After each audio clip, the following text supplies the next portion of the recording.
Hey friends, welcome back to my channel Initial Solution. In this video, I'll show you how to update Instagram. So for this, go for your Play Store and search for Instagram.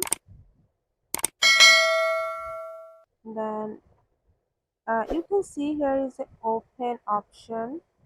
So just because I my Instagram app already updated, so that's why there is an open button here.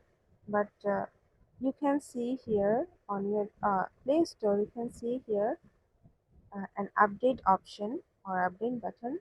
So need to just click on it and update your Instagram app. So this is how you can update Instagram. Hope this video helped you guys.